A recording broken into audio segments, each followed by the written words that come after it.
கர்த்தருக்குள் பிரியமான தேவ பிள்ளைகளே, நாம் அனுதினமும் சத்திய திருவசனத்தோடு நடப்போம், நித்திய ராஜ்யத்திற்குள் கடந்து போவோம். இந்த நாள் தியானத்திற்கென்று நீதிமொழிகளின் புஸ்தகம் 4ஆம் அதிகாரம் 13 நாம் வாசிப்போமானால், புத்திமதியை உறுதியாய் பற்றிக்கொள், அதை விட்டுவிடாதே, அதுவே உனக்கு ஜீவன். பாருங்க, புத்திமதியை உறுதியாய் பற்றிக்கொள்வோமானால் அதுதான் நமக்கு ஜீவனாய் இருக்கிறது. கர்த்தருக்கு பயப்படுதலே ஞானத்தின் ஆரம்பம்.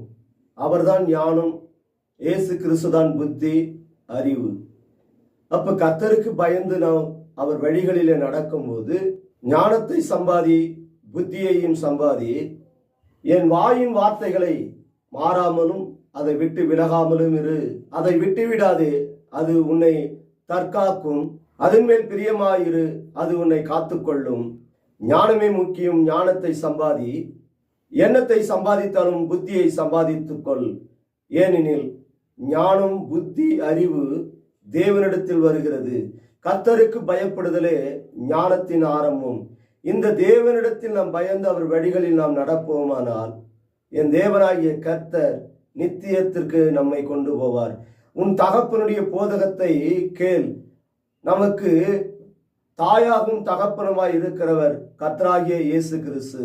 என் தகப்பனுடைய போதகத்தை நாம் கேட்போமானால் நிச்சயமாக நாம் ஞானத்தை பெறுவோம். அவருடைய போதனைகளை நாம் கேட்டு அவர் காண்பிக்கிற வழிகளிலே நாம் நடப்போமானால் நிச்சயமாகவே என் தேவனாகிய கர்த்தர் நம்மை ஒருபோதும் கைவிட மாட்டார். அதனால்தான் கர்த்தர் சொல்லுகிறார், ஒருவன் ஞானத்தில் குறை உள்ளவனாக இருந்தால் சம்பூர்ணமாய் கொடுக்கிற தேவனிடத்தில் கேட்க கடவன். சம்பூர்ணமாய் கொடுக்கிறவர் யார்? அவர்தான் கர்த்தராகிய இயேசு கிறிஸ்து. நமக்கு புத்தியையும் ஞானத்தையும் கொடுக்கிற அந்த தேவனிடத்தில் நாம் கேட்போமானால் நிச்சயமாகவே நாம் நம்முடைய ஆவிக்குரிய ஜீவியத்தில் நாம் எப்படி நடக்க வேண்டும், நம்முடைய வாழ்க்கையில எப்படி நாம் நடந்து கொள்ள வேண்டும், மற்றவர்களிடத்தில் நாம் எப்படி நடந்து கொள்ள வேண்டும் என்பதை குறித்து என் தேவனாகிய கர்த்தர் நம்மை போதித்து நம்மளை கரம் பிடித்து வழி நடத்துவார். வேதமே வெளிச்சம், போதக சிக்ஷையே ஜீவ வழி. இந்த தேவனுடைய போதக சிக்ஷையை நாம் அறிவோமானால், நாம் ஞானத்தை பெற்றுக்கொள்வோமானால் நாம் ஜீவ பாதையிலே கடந்து போவோம்.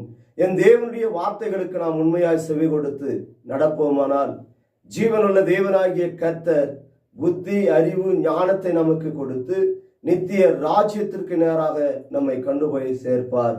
அதனால கர்த்தர் சொல்லுகிறார், கர்த்தர் பேசும் போதெல்லாம் அவர் புத்திமதிகளுக்கு நாம் செவி கொடுக்க வேண்டும். இந்த ஜீவனுள்ள வார்த்தைகளை நாம் வாசிக்கும் போதும் கேட்கும் போதெல்லாம் அந்த வார்த்தைகளுக்கு நாம் செவி கொடுத்து புத்திமதியை அடைந்து இந்த வார்த்தை என்ன சொல்லுகிறதோ அவருடைய கற்பனையும் கட்டளைகளையும் நாம் கைகொண்டு நடப்போமானால் என் தேவனாகிய கர்த்தர் கொடுக்கிற உன்னதமான வார்த்தைகளின் புத்திமதிகளை நாம் கேட்டு நடப்போமானால் நிச்சயமாகவே கர்த்தர் நம்மை கைவிட மாட்டார். நாம் தேவ சமூகத்திலே தலைகளை தாழ்த்தி நாம் ஜெபம் செய்வோமா? சோத்திரிக்க நன்றியோடு துதிக்கிற ஆண்டவரே, ஆண்டவரே, புத்திமதியை உறுதியாய் பற்றிக்கொள், அதை விட்டுவிடாதே, அதை காத்துக்கொள், அதுவே உனக்கு ஜீவன் என்று சொன்னீரே. கர்த்தாவே, நீர் புத்திமதிகளை சொல்லும் போது அதை நான் உறுதியாய் பற்றிக்கொண்டு அந்த வார்த்தைகளுக்கு உண்மையாய் செவி கொடுத்து நான் நடக்க தேவ கிருபையை தாரும் அப்பா. ஆவியானவரே, உடைய கரங்களிலே தாழ்த்துகிற அர்ப்பணிக்கிற ஒப்பு கொடுக்கிறோம். இயேசுவின் நாமத்தில் ஜெபிக்கிறோம். ஜீவனும் பலனும் உள்ள எங்கள் நல்ல தகப்பனே, ஆமேன்.